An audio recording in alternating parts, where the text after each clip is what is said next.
much to the Asian Institute of Alternative Dispute Resolution, or AIADR, for inviting me today to basically start off this short presentation today on the negotiation skills and techniques in mediation. I thought it will be nice if we could abbreviate these skills and techniques into AIADR.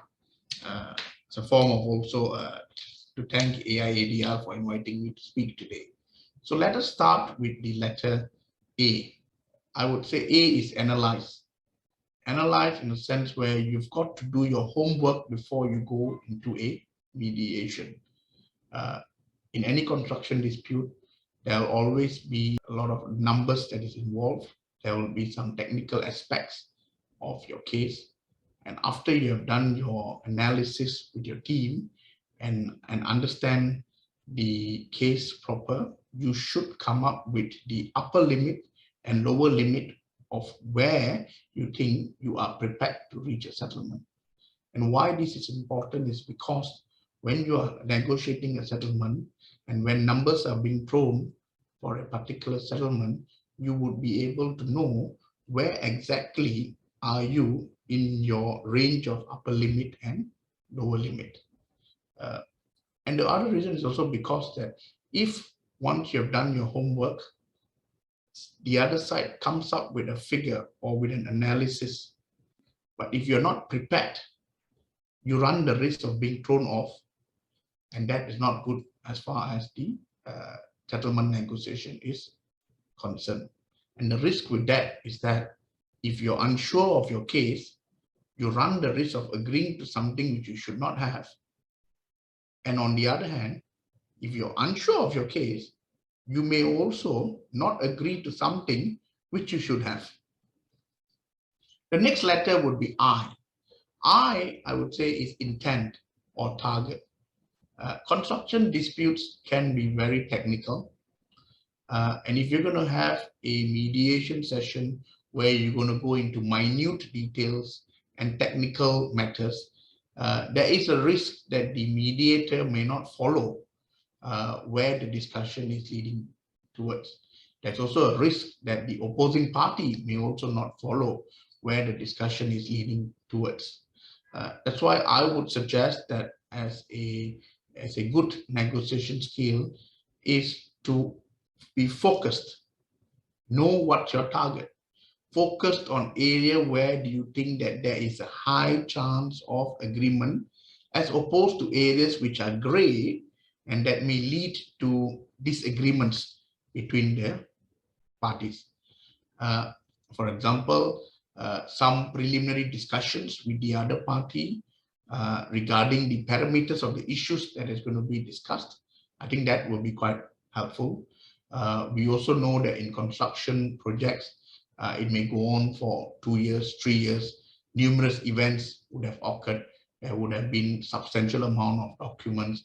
So preparation of a chronology of key events, I think, will also be helpful, not only for the mediator to understand and be able to facilitate the mediation process, but also for the other party to appreciate and understand where you are coming from. And the key thing here is that we need to remember that even if you settle, see, mediation is not all about settling all issues in dispute. Even if you can manage to settle some and not all of the issues, I think that is still a success as far as the mediation is concerned. And I think this is also consistent with, if I'm not mistaken, Rule 8.2 of the AIADR mediation rules. These are the mediation rules maintained by the AIADR, where the mediator has the power to ask for exchange of statement of case or documents prior to the mediation process.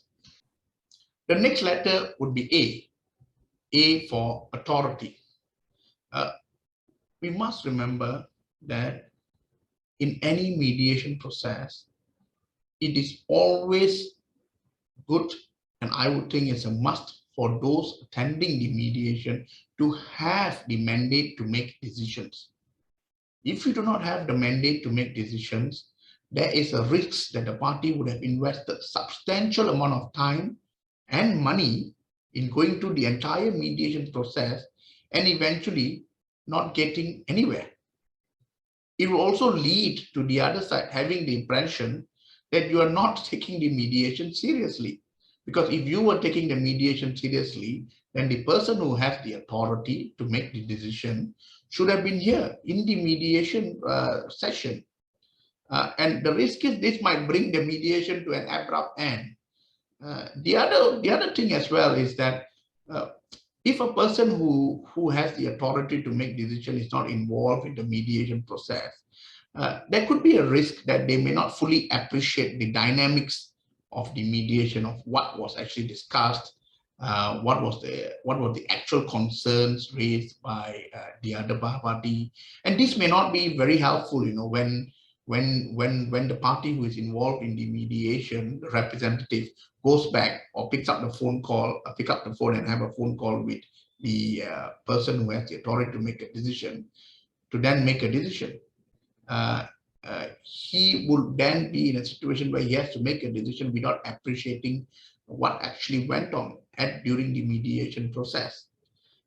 So therefore, my advice would be, before the mediation even starts off, it is good for the parties to identify in advance whether the attendees who are attending from the other side or from each side have the necessary authority and mandate to not only participate in the mediation, but also to make decisions that would bind the respective parties. In fact, if I recollect, I think Rule 6.2 of the AIADR mediation rules says that parties attending ought to have full authority and mandate to participate and settle the dispute.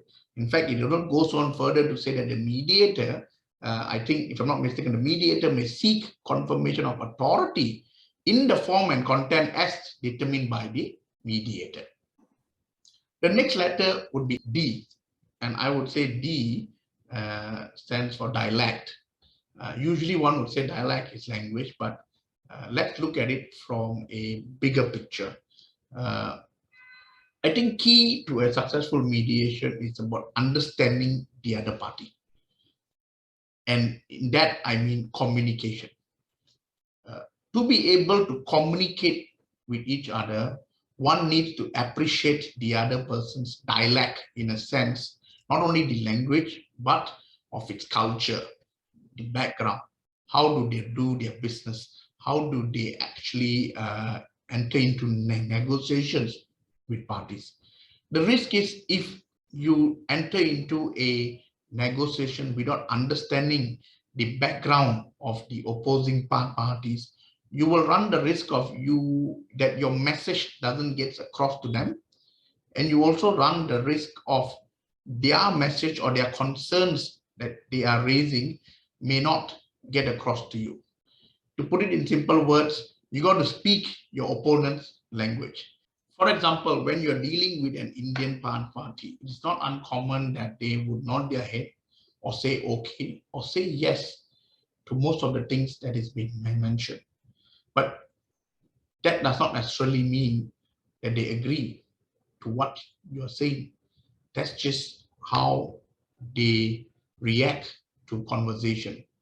Another example would be some particular culture or background of individual. They would start off at a very high figure when it comes to settlement and work their way down towards the real figure at which they would want to settle.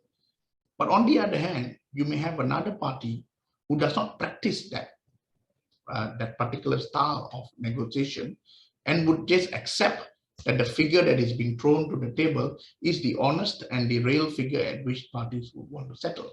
So for example, if I offer 1 million ringgit and I say, look, that is my figure and I can't go lower, I may know that I'm actually starting at a very high figure, but my real figure is much lower. But the other party on the other side, not knowing the technique that I'm adopting, may actually think that my figure of 1 million is the real figure and that I will not go any lower than that. Another example I can say is perhaps where one party is quite aggressive in trying to reach a settlement, whereas the other party is the opposite. And the risk with that is if we do not try to reach a middle ground or not understand how each of the party work, the party who is less aggressive, or even the parties aggressive, may become maybe a bit offended and maybe even intimidated. And that's not good for the mediation process. There are also instances where some parties prefer to take time knowing the person who they're talking to before rushing into a settlement, as opposed to another set of individuals who prefer to not waste too much of time getting to know who they are speaking to, but wish to bring an end to the matter and resolve this and focus on the commercial aspects of this matter so that they can reach a settlement ASAP. And if you do not appreciate each other, that's where there'll be a clash. And this would not help in resolving your disputes. The last letter would be R, and R stands for regardful. What do I mean by regardful is listen. Many a times, the common mistake that is made by one party in a mediation is that they wish to let out and say their position, but they're not willing or prepared to listen and understand what is being said by the other side. As you would appreciate, only if you listen to understand what is being said by the other party would you be able to understand their concern. Many a time, as I mentioned, the focus is more on what we want to say or what we want to achieve. If you take some time and listen to what is being said by the other side, then you'll be able to address what is their concern and perhaps find a solution for their concern that will address their concern so that they would be able, or they may be prepared to consider to move from their position. Until and unless a party's concern has not been addressed, it will be very difficult for you to try to reach a settlement in a manner that would require them to move from the position that they are at. To conclude, when thinking of negotiating skills and techniques in mediation, you can think about A.I.A.D.R. A for analyze, I for intent, A for authority, D for dialect, R for regardful. Thank you.